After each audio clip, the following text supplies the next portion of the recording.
प्रभु का धन्यवाद हो कि एक अच्छा समय मिला कि हम परमेश्वर के वचन पर मनन करने के लिए और आराधना करने के लिए मिल सकें।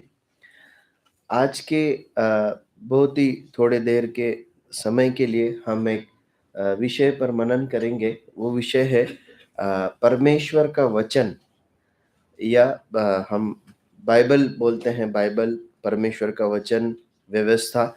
आप इस प्रकार से शीर्षक लिख सकते हैं, परमेश्वर का वचन। अब मैं हम आमतौर पर हम ऐसा करते हैं कि जब हम मनन करते हैं, हम साथ में मिलकर सीखते हैं।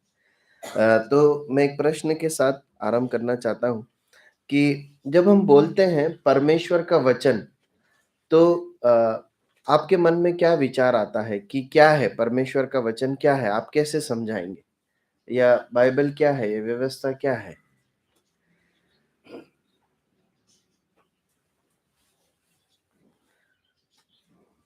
कुछ विचार आते हैं आपके मन में? परमेश्वर का वचन क्या है? स्वयं परमेश्वर है, ठीक बात है। और कुछ हम जी। अ अ अ, परमेश्वर का वचन क्या है? हाँ, हमारे लिए क्या मायने हैं उसके? परमेश्वर अ, उसके थ्रू हमें बात करता है। ठीक है, आपके सारे जवाब बिल्कुल सही है। जब हम परमेश्वर का वचन बोलते हैं या जब हम बाइबल बोलते हैं, तो आम तौर पर ये पुस्तक के रूप में हमारे हाथ में है, लेकिन परमेश्वर का वचन जब बोला जाता है, तो ये मात्र एक धार्मिक पुस्तक नहीं है, परंतु ये एक माध्यम है या ये एक स्रोत है जिसके द्वारा एकमात्र स्रोत है जिसके द्वारा परमेश्वर अपने आप को मनुष्यों पर प्रकट करता है। इस धरती पर एकमात्र स्रोत है, साधन है, जिसके द्वारा परमेश्वर को मनुष्य जान सकता है, वो है परमेश्वर का वचन, बाइबल। परमेश्वर का वचन जब हम पढ़ते हैं, जब हम वचन पढ़ते हैं, जब हम ऐसा करते हैं, कहते हैं, इसका मतलब हम परमेश्वर को पढ़ रहे हैं, परमेश्वर के बारे में पढ़ रहे हैं, परमेश्वर के स्वभाव को, परमेश्वर के चरित्र को हम पढ़ रहे हैं। देखिए, एक पद को निकालिए, यूहन्ना का सुसमाचार 1 अध्याय और उसकी 1 से 4 आयत को पढ़ लीजिए। आदि में वचन था और वचन परमेश्वर के साथ था और वचन परमेश्वर था। यही आदि में परमेश्वर के साथ था। सब कुछ उसी के द्वारा उत्पन्न हुआ और जो कुछ उत्पन्न हुआ है उसमें से कोई भी वस्तु उसके बिना उत्पन्न नहीं हुई। उसमें जीवन था और वह जीवन मनुष्यों की ज्योति था। यहाँ पर हम स्पष्ट पढ़ते हैं कि जो वचन है वो परमेश्वर है। वचन है जिसके द्वारा परमेश्वर की जिसके द्वारा परमेश्वर ने सृष्टि की रचना की। इसलिए परमेश्वर के जो भक्त लोग हुए हैं, उन्होंने बाइबल के अध्ययन के बाद, परमेश्वर के वचन के गहन अध्ययन के बाद इस निष्कर्ष को निकाला है वचन के बारे में कि अ, जो व्यक्ति बाइबल को पढ़ता है, वचन को पढ़ता है, वो परमेश्वर को पढ़ता है, वो परमेश्वर के बारे में जान पाता है। बाइबल का एकमात्र विषय जो है वो है प्रभु यीशु मसीह, परमेश्वर। प्रभु सहायता करे। अब जब बहुत एक बड़ा एक विषय है परमेश्वर का वचन, उसके अलग-अलग तरीके से बहुत सारे अध्ययन हैं। हम अ, आज के मनन के लिए इस परमेश्वर के वचन को कई तुलनात्मक नाम से पुकारा गया है। कई पर्यायवाची नाम से परमेश्वर के भक्तों ने इसे संबोधित किया है। उन नामों को हम पढ़ेंगे और उससे क्या व्यवहारिक बातें हम सीख सकते हैं वो देखेंगे। परमेश्वर के वचन के तुलनात्मक नाम, कुछ नामों को हम देखेंगे और मनन करेंगे। पहला पद पढ़ेंगे, पहला नाम देखेंगे, इब्रानियों की पुस्तक 4 अध्याय और उसकी 12 आयत।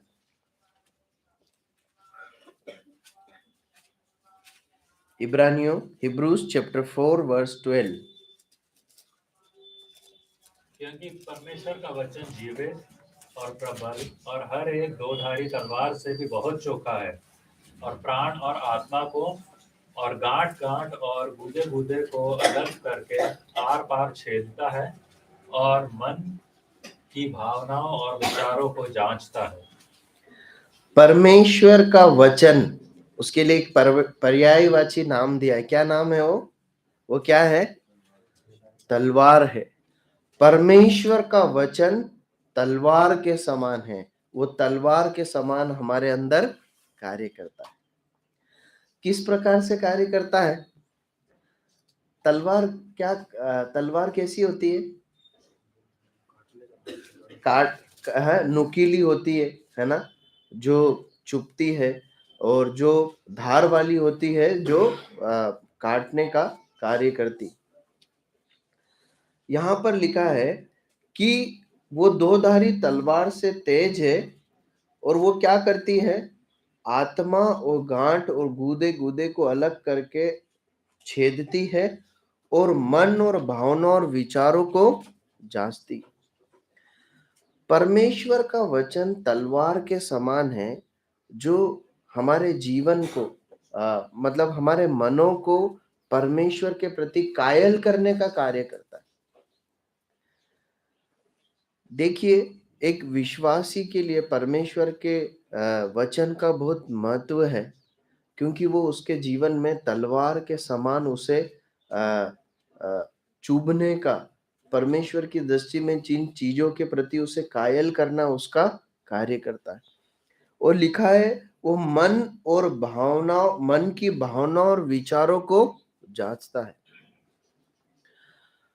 इस धरती पर रहते हुए हम अलग अलग परिस्थितियों से, अलग अलग हालातों से होकर गुजरते हैं। जब हम छोटे होते हैं, जब हम अपने स्कूल लाइफ में होते हैं, हमारा वैचारिक जीवन और हमारे विचार में उठने वाले चिंताएं या बातें अलग स्तर की होती। जब हम जवान होते हैं, तब हमारे विचार और भावनाएं और हमारी चिंता अलग स्तर की होती। फिर जब हम अपने वैवाहिक जीवन में आते हैं, फिर जब हम बुजुर्ग अवस्था में आते हैं, अलग अलग जीवन के अलग अलग दौरों में हमारी विचार और भावनाएं, हमारा कंसर्न और जिन बातों के लिए हम सोचते हो, सब अलग अलग होती। परमेश्वर का वचन समान रूप से हमारे लिए पढ़ना और मनन करना महत्वपूर्ण है, ताकि हमारे वो जो विचार और हमारी जो वो भावनाएं है ना, वो परमेश्वर के वचन के द्वारा क्या किए जाना जरूरी है? एड्रेस किए जाना बहुत जरूरी है। हम परमेश्वर के भक्तों के लिए, जो लोग परमेश्वर के लोग हैं, शिष्य है, उनके लिए, जो विश्वासी जन है, उनके लिए बहुत महत्वपूर्ण है इस पाठ को सीखना, कि जैसे दुनिया किसी भी विचार और भावनाओं से प्रेरित होकर अपने जीवन को जीती है, वैसा हम नहीं जी सकते। इसलिए बहुत जरूरी है कि परमेश्वर का वचन तलवार की नाई हमारे हृदय में निकलने वाले विचारों को क्या करे और भावनाओं को परखे, उन उन विचारों के प्रति हमें कायल करे कि वो परमेश्वर की दृष्टि में सही है या सही नहीं। उससे क्या होगा? उससे हम एक सदा हुआ वैचारिक जीवन जी पाएंगे। उससे क्या होगा? हम सही दिशा में अपने विचारों को ले जा पाएंगे। हम जो सोच रहे हैं या वो सही है या गलत, ये परमेश्वर का वचन हमें क्या करेगा? उस बात के प्रति कायल करेगा और सही बातों को दिखाएगा। प्रभु सहायता करे। परमेश्वर के वचन तलवार के समान है, और हमारे जीवन में इसका बहुत महत्वपूर्ण है। प्रभु सहायता करे। अगली बात की ओर जाते हैं। यिर्मयाह की पुस्तक 23वां अध्याय और उसकी 29वीं आयत। यिर्मयाह चैप्टर 23 वर्स 29।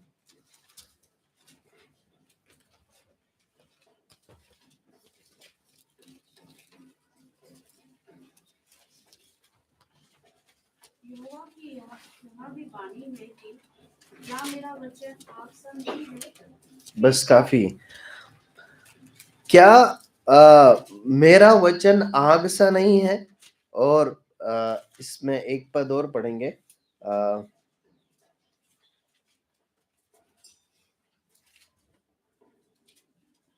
20 अध्याय, यिर्मयाह चैप्टर 20 वर्स 9। उसका 20 अध्याय, उसकी 19वीं आयत भी पढ़ ली, 9 आयत भी पढ़ लीजिए। यदि मैं कहूँ मैं उसकी बात उसकी चर्चा ना करूँगा, ना उसके नाम से बोलूँगा, तो मेरी हृदय की ऐसी दशा होगी मानो मेरी हड्डियाँ जलती हुई आग हो, और मैं अपने को रोकते रोकते थक गया, पर मुझसे रहा नहीं गया। देखिए, यहाँ पर भी एक तुलनात्मक बात कही गई। परमेश्वर का वचन आग के समान है। आग का क्या काम होता है? जलाना, भस्म करना, और बहुत से काम है आग के। आग का काम है, एक भाई ने बताया, मोल्ड करना, है ना। जब किसी, आपने देखा होगा, लोहे को अगर आकार देना है तो कैसे आकार दिया जाता है? उससे क्या किया जाता है? गरम करके वो लोहा एकदम लाल हो जाता है, और जब वो पूरा लाल हो जाता है, मतलब बहुत आंख से तप जाता है, तब उसे मोड़ कर जैसा चाहे वैसा आकार दिया जाता है, और फिर उस पात्र को यूज किया जाता है। आग का एक और काम है।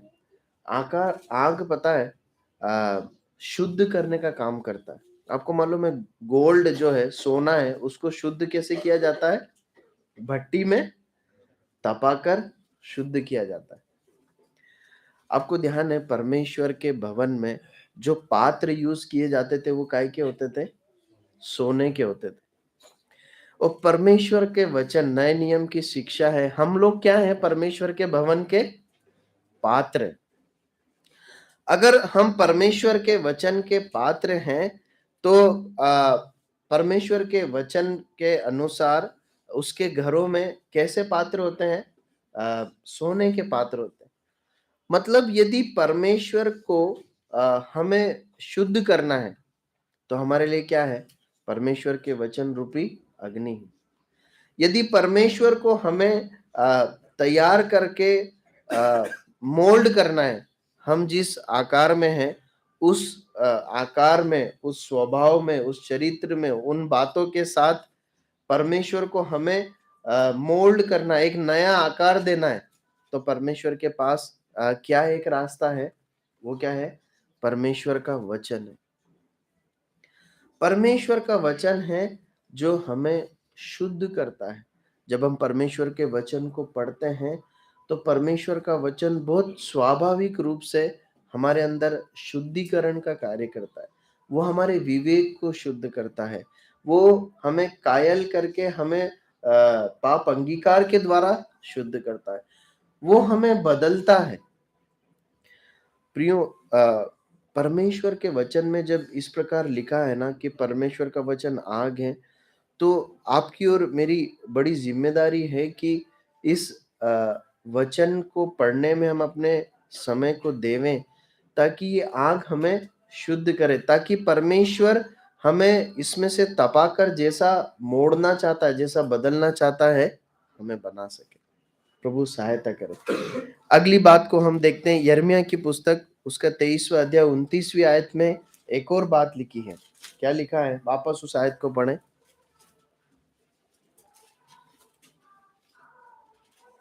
ये भी वाणी है, क्या मेरा वचन आग सा नहीं, फिर क्या वो ऐसा थोड़ा नहीं तो पत्थर को तोड़ डाले। क्या ऐसा हथौड़ा नहीं जो पत्थर को तोड़ डाले? परमेश्वर का वचन हथौड़े के समान है। हथौड़ा कहाँ पे यूज होता है मालूम है जी? कठोर चीज पे। नरम चीज पे नहीं होता है क्या?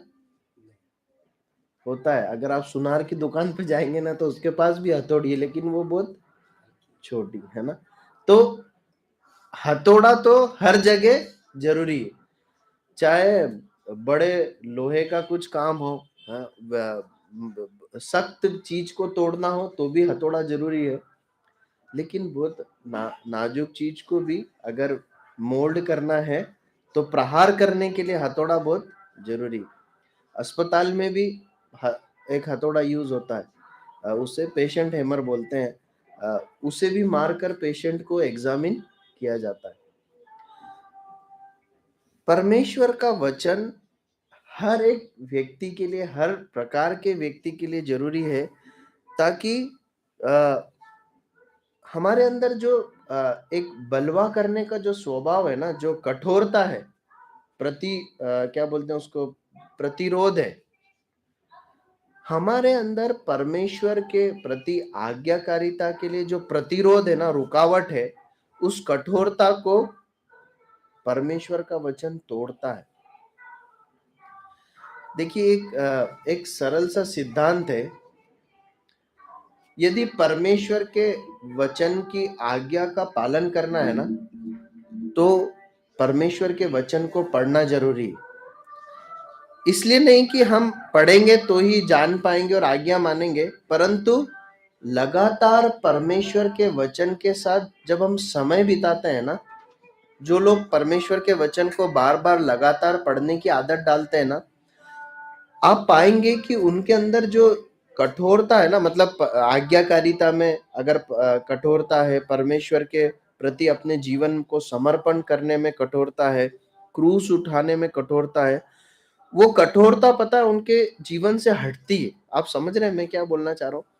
परमेश्वर का वचन बार बार पढ़ने से न केवल हमारा जानकारी बढ़ती है कि हमें ऐसा करना है, पर वो हमें करने के लिए तैयार करता है। जब बार बार परमेश्वर का वचन का प्रहार हमारे ऊपर पड़ता है ना, हम नहीं जानते, ये एक आत्मिक अभ्यास है जो हमारे अंदर होता है। ये परमेश्वर के वचन की सामर्थ्य है जो होती है। क्या होती है?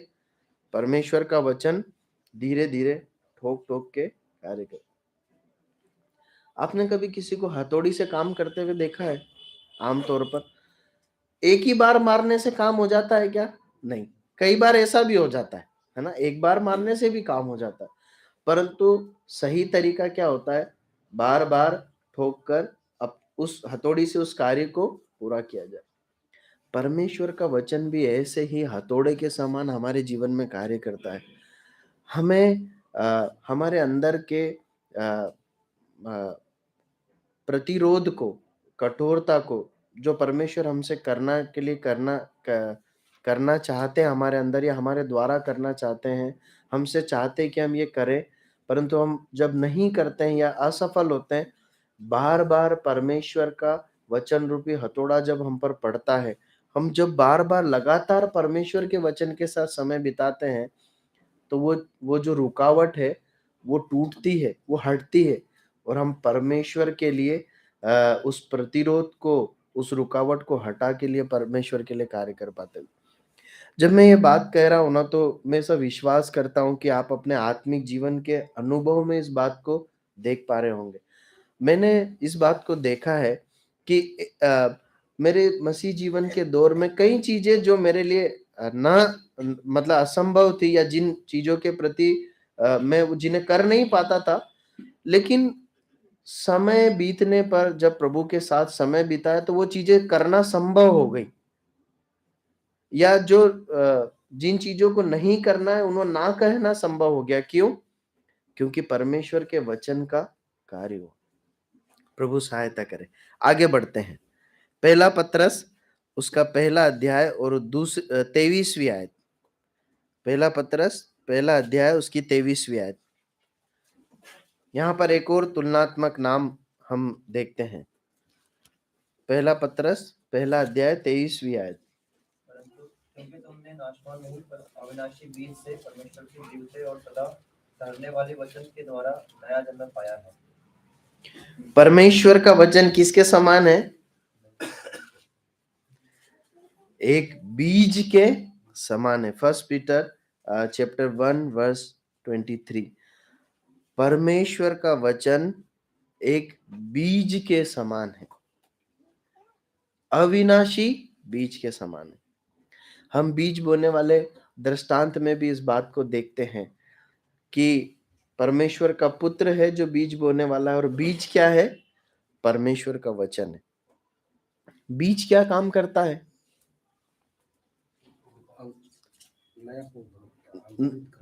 अंकुरित करता है, नई चीज को उत्पन्न करता है। परमेश्वर का वचन हमारे जीवन में ईश्वरीय बातों को, आत्मिक बातों को उत्पन्न करता है।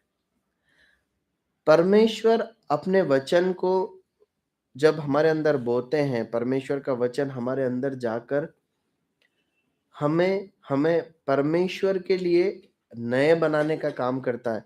परमेश्वर हमारे अंदर अधिकाई से बढ़ते हैं, फलवंत होते हैं। इस प्रकार से इस बात को हम समझ सकते हैं। यदि मेरे और आपके अंदर आत्मिक बातों को उत्पन्न होना है ना, बनना है, बढ़ना है, तो उसके लिए क्या जरूरी है? वो बीज जो परमेश्वर का वचन है वो हमारे लिए जरूरी है। परमेश्वर के वचन को पढ़ना बहुत जरूरी है। परमेश्वर के वचन पर मनन करना बहुत जरूरी है। ये क्या करेगा? ये बीज की नाई हमारे अंदर रहेगा और हमारे अंदर नव निर्माण को करेगा।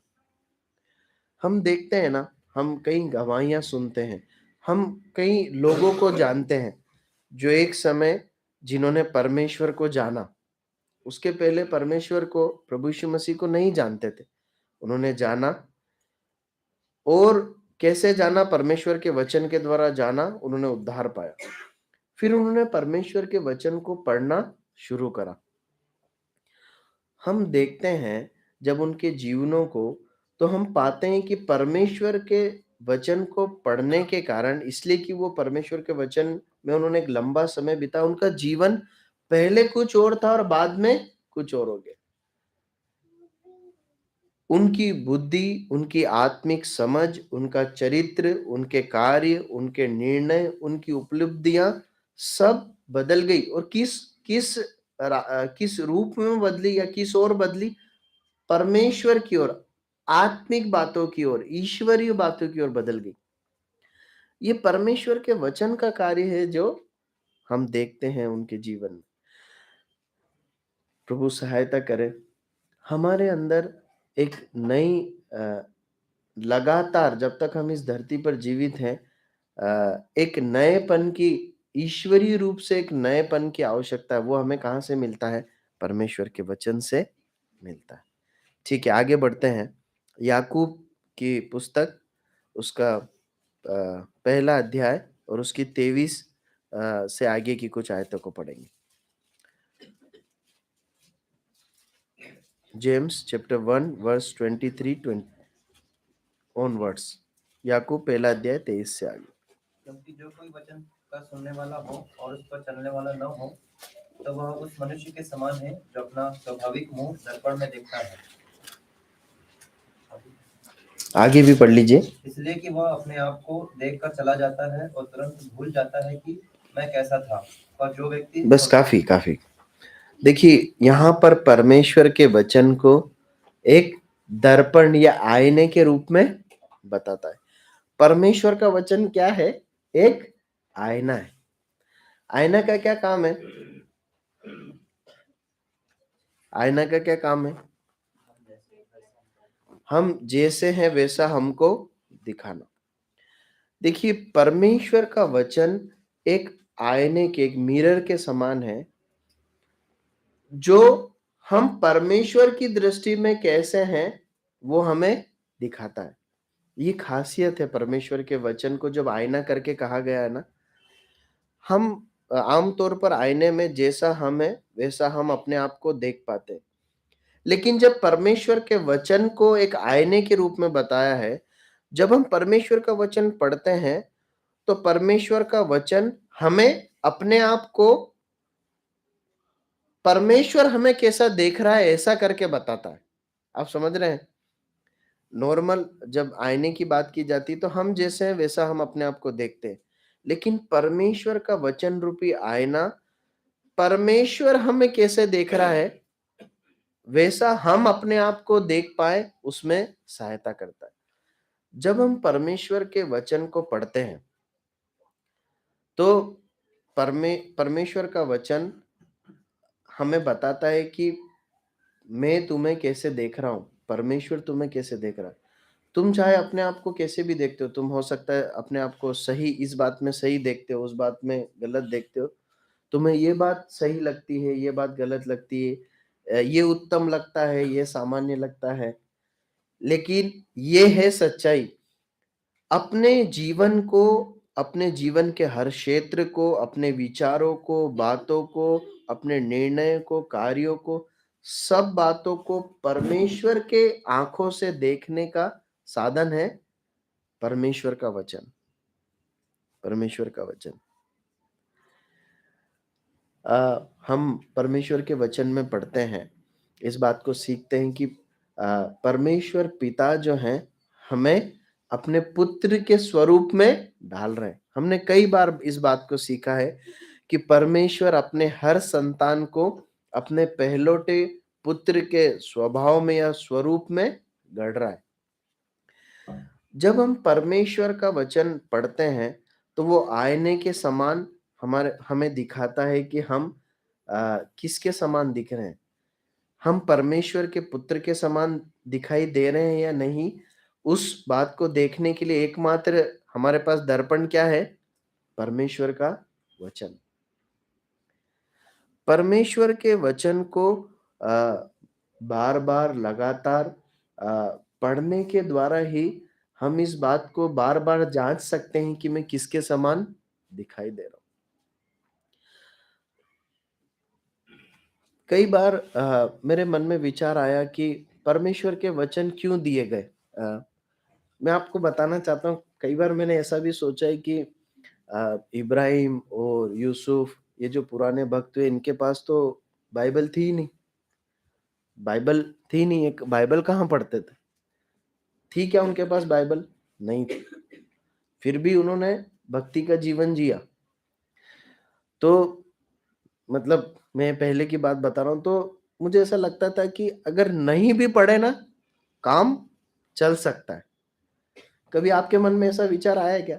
मेरे मन में ऐसा विचार आया है कि मतलब इसे ठीक है पढ़ लिया, और नहीं भी मतलब अगर इसको लापरवाही से भी पढ़ लें, तो ऐसा कोई कठोरता की बात नहीं है कि पढ़ना ही जरूरी है।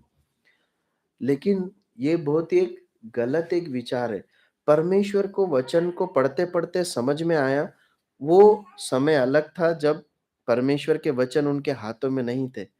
परंतु हम यहोशू को परमेश्वर के वचन की के यहोशू के पास परमेश्वर के वचन की इस आज्ञा को पहुँचते हुए देखते हैं कि व्यवस्था की ये पुस्तक तेरे चित्त से कभी ना उतरने पाए।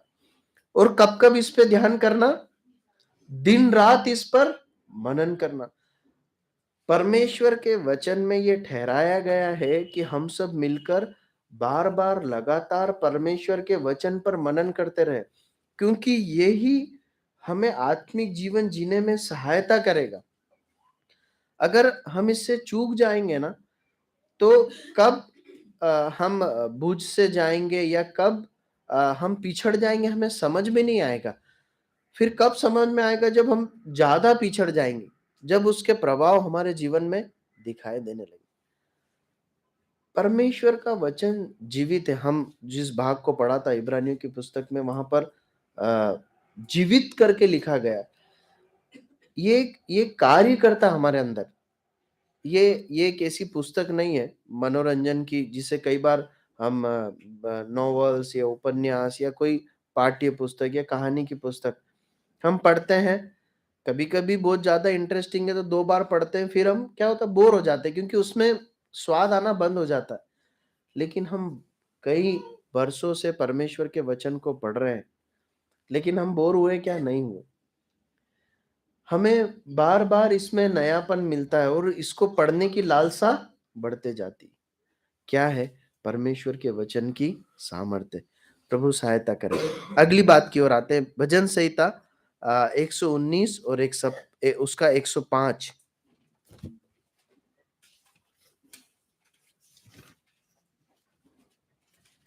भजन संहिता 119 उसका 105। तेरा वचन मेरे पाँवों के लिए दीपक और मेरे मार्ग के लिए उजाला है।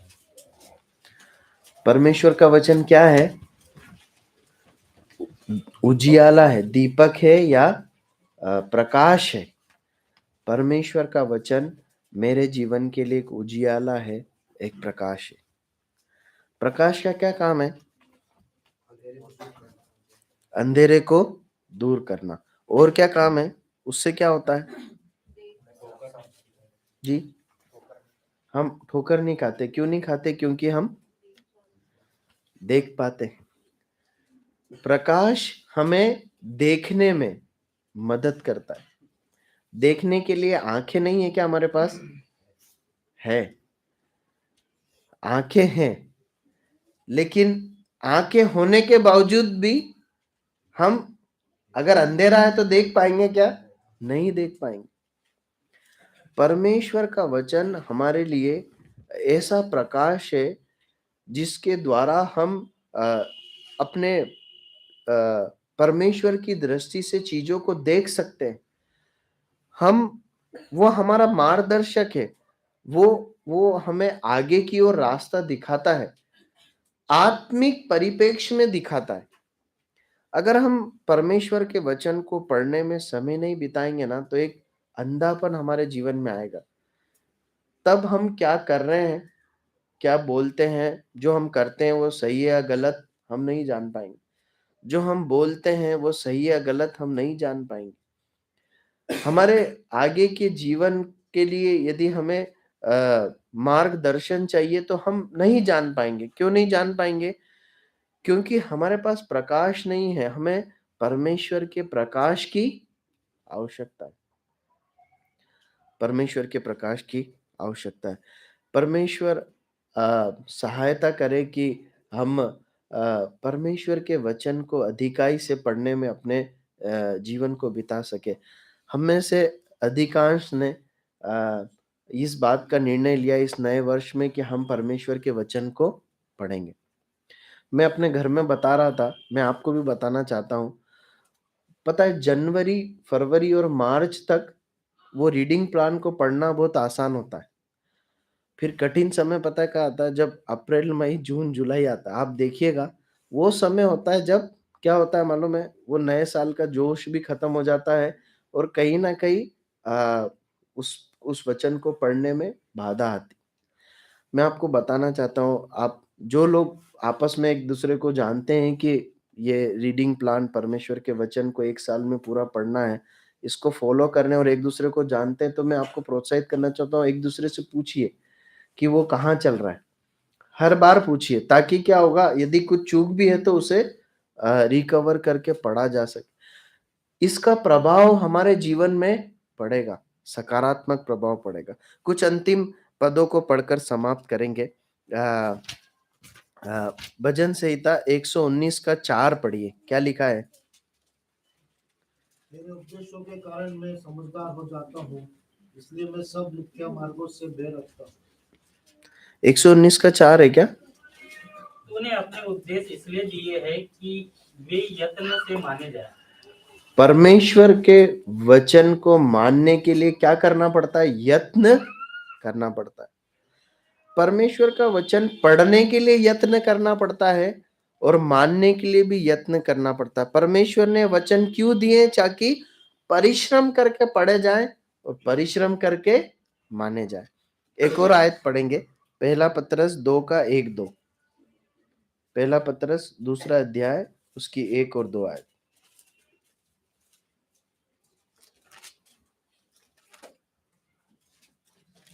नए जन्मे हुए बच्चों के समान निर्मल आत्मिक दूध की आवश्यकता है, ताकि उसके द्वारा उद्धार पाने के लिए बढ़ते हैं, क्योंकि तुमने प्रभु की कृपा का विश्वास किया। पहली आयत भी पढ़ लीजिए, 1 और 2। इससे सब प्रकार का भेदभाव और भाव और निंदा को दूर करके नए जन्मे हुए बच्चों के समान निर्मल आत्मिक दूध की आवश्यकता है, ताकि उसके द्वारा उद्धार पाने के लिए बढ़ते हैं। देखिए, परमेश्वर के वचन को पढ़ते समय हमारा मनोभाव क्या होना चाहिए? किस मन के साथ, कैसे परमेश्वर को वचन को पढ़ना यहाँ पर लिखा गया है। पतरस विश्वासियों को, कलीसियाओं को लिख रहा है, सब प्रकार का भेदभाव, छल, कपट और दाव और बदनामी को दूर करके जब हम परमेश्वर के वचन को पढ़ने बैठते हैं ना, रोज ध्यान मनन में पढ़ें या रीडिंग प्लान में पढ़ें, एक समर्पण जरूरी है। परमेश्वर के पास आकर एक प्रार्थना करना जरूरी है वचन पढ़ने से पहले। प्रभु, मैं अपने जीवन को आपके पास लाता हूँ, मुझसे हुए पापों को क्षमा करें।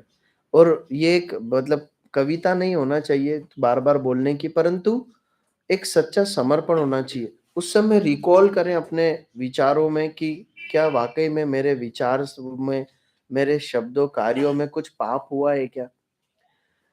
समर्पण करें, प्रभु से बोलें, प्रभु मैं वचन पढ़ने आया हूँ, मुझ में कुछ भी रुकावट है, पाप है, क्षमा करें।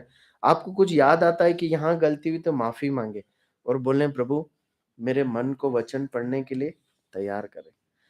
इस एक भाव से वचन पढ़ेंगे ना, तो वचन का पढ़ना बहुत अर्थपूर्ण होगा। परमेश्वर का वचन आपसे बात करेगा। यदि हम लापरवाही से जीवन जी रहे हैं, कोई भी ऐसा क्षेत्र है जहां पर हमने बोल दिया है कि नहीं यार, ये मुझे पसंद नहीं आता, मैं तो ऐसे ही करूंगा, या वहां पर हमारी पराजय है और हम अ, कठोर होकर ये बोलें कि उस क्षेत्र को छोड़कर मैं परमेश्वर का वचन पढ़ूंगा, तो फिर पता है क्या होगा, जैसा कार्य परमेश्वर का वचन का होना है, हो नहीं पाएगा। उसके बाद लिखा है, नए जन्मे हुए बच्चों की नाई निर्मल और आत्मिक दूध की लालसा क्या करो। जैसा एक नवजात शिशु बार बार दूध की लालसा करता है, उसको बार बार लगातार बस दूध पीने की लालसा है, वैसे परमेश्वर के वचन को हमारे जीवन में बार बार प्रतिदिन लगातार पढ़ते जाना जरूरी है। समर्पण के साथ अपने पापों को मानते हुए परमेश्वर का वचन हमसे बात करे, इस उद्देश्य से वचन पढ़ना, इस मनसा के साथ वचन पढ़ना और लगातार परमेश्वर को वचन को पढ़ते जाना हमारे लिए बहुत जरूरी है। परमेश्वर इन वचनों के मनन किए जाने पे, पढ़े जाने पर आशीष दे। प्रभु मेरी सहायता करे, आपकी सहायता करे, हम इन वचनों के प्रकाश में आज्ञाकारी हो सके।